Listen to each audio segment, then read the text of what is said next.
This is my first experience with you here. Well, this is my first experience with you. Congratulations. Thank you. So I have a mundane question. There are no mundane questions. Oh, great. That's good to know. Thank you. Is it important to you? Yes, it is. Why would you consider it mundane then? Because I felt like everyone else was asking questions that pertain to Big other cosmic issues. Yes, and I The daily questions of physical life are just as spiritual as any other question. You understand? Yes, thank you. Equality to all. Yes. If it is important to you, it is not mundane. Thank you. All right. What is your question? My question is, I'm in a work environment where I want to know what my purpose there is and how soon can I get unstuck to create the life that I really want, that I prefer. Right. The way we usually go about exploring this issue is to ask you a question, and certainly not a mundane one at all. The question we ask is, are you doing what excites you the most in life or not? No. Thank you for your honesty. The next question is, when will you choose to do what excites you the most in life? Bigger question. I wanted to choose it yesterday, but... And you didn't because? What belief systems are holding you back? Fear. Of? Fear of... Yes. Fear of what? Choosing something and that not really being what really brings me joy. So you're saying that if you choose something that excites you, you might actually be choosing something that doesn't excite you. Well, my challenge is Yes. choosing something that excites me because it may excite me. Why is that a challenge? It's easy to do. Yes, okay. Do you believe that? Obviously not. No. All right. May I explain it to you in a way that will allow it to seem easier? Yes, please. Why, thank you. The idea that has been, in a sense, perpetrated throughout much of your New Age consciousness of following your bliss and acting on your excitement usually doesn't come with a clear explanation of why or how to do that. Mm-hmm. The idea simply is to understand it first and foremost in a very simplified manner, as follows. When we talk about the idea of acting on your joy, your highest excitement at any given moment, we don't necessarily mean that it has to be a life-spanning career, a gigantic project, an all-consuming endeavor. We literally mean act on whatever is at any given moment out of all the choices you have available to you, many of which may seem mundane. Just act at any given moment on the one that contains the highest amount of excitement out of all the choices you have the ability to take action on. Period. That's it. It's that simple. Excitement is a thread. It leads to all other excitement. So if you are simply sitting around going, oh, I don't know what excites me, just look at what your options are. Just list your options at that moment. If the only options are go shopping, take a walk on the beach, call a friend, just for an example, just pick the one that's most exciting and act on it to the best of your ability, taking it as far as you can till you can take it no further. When you come to the next crossroad, look at the options available to you then, pick the one that's most exciting, you have the greatest degree of ability to take action on, and take action on it. When you come to the next crossroad, do the same thing. When you come to the next crossroad, do the same thing.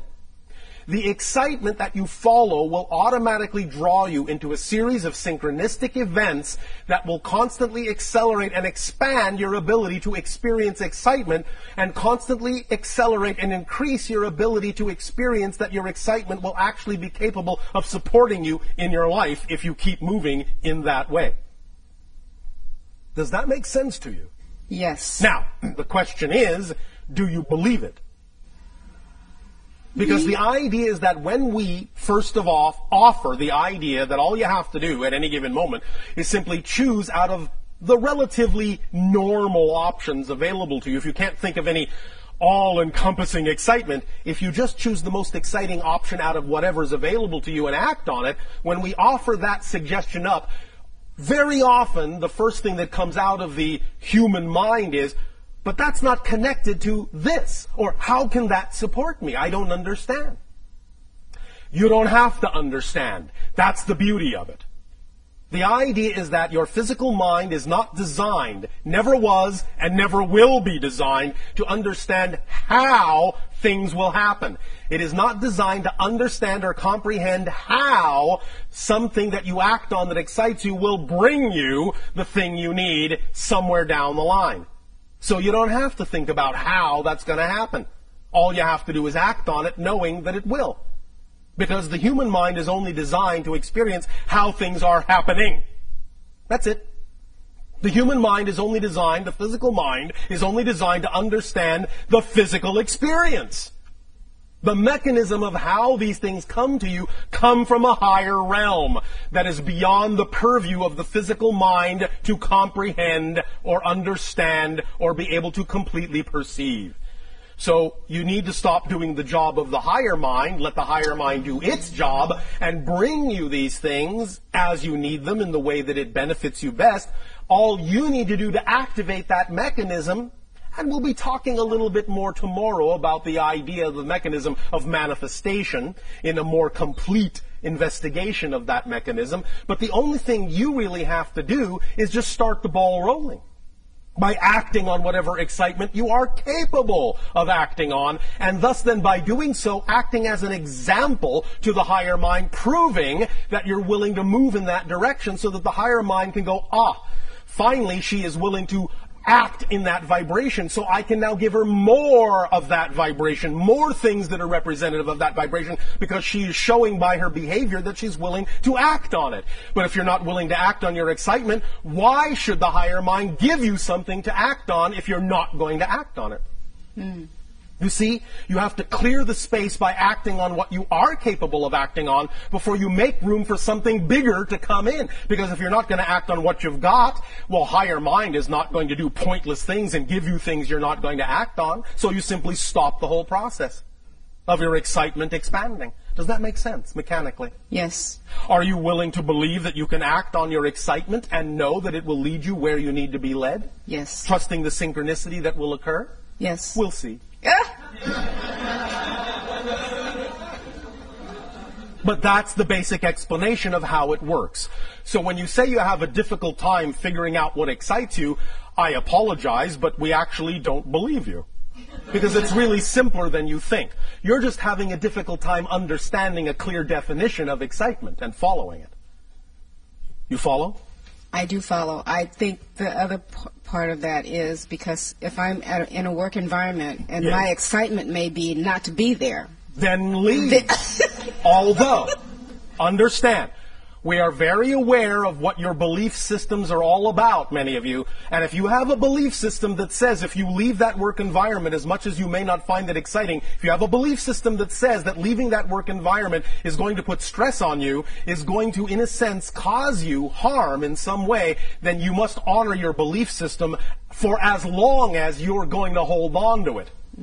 But at least take the steps you can take. At least take the steps of acting on your excitement that you are willing to take. And the more you do that, the more your excitement will prove to you that it can support you as well. And the more it shows you it can support you, the more you'll be willing to let go of those things you don't prefer.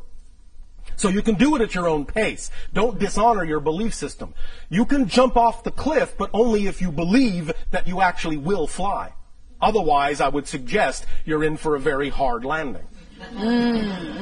So don't dishonor your belief system. Don't just think, all right, I'll just throw caution to the wind and ignore my beliefs. That will always get you smacking into that brick wall we're going to talk about tomorrow.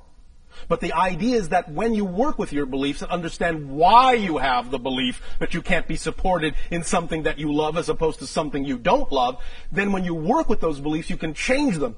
And the more you change them, the more you will relax into understanding how your excitement can, in fact, support you. One very strong exercise that I would always suggest to many of you, because it is based in your own reality, so it has more opportunity to stick in your mind is to look at examples in your world of people that are making a living, in fact making a wonderful living, being supported by doing nothing but the thing that excites them the most. Because I guarantee you, when you look at them and understand how they're doing that, you will understand that if they can do it, you can do it. There is nothing special about them in that context. If you can see it, if you can attract into your reality an example of someone acting on their joy and being supported in their life by doing so, if you could have attracted that example into your reality, if you are capable of even perceiving it, that means you are capable of living it. Otherwise, you wouldn't have been capable of perceiving it, because reality doesn't do pointless things, and you cannot perceive what you are not the potential vibration of. You follow? Yes. Does this help? Yes, thank you very much. Thank you.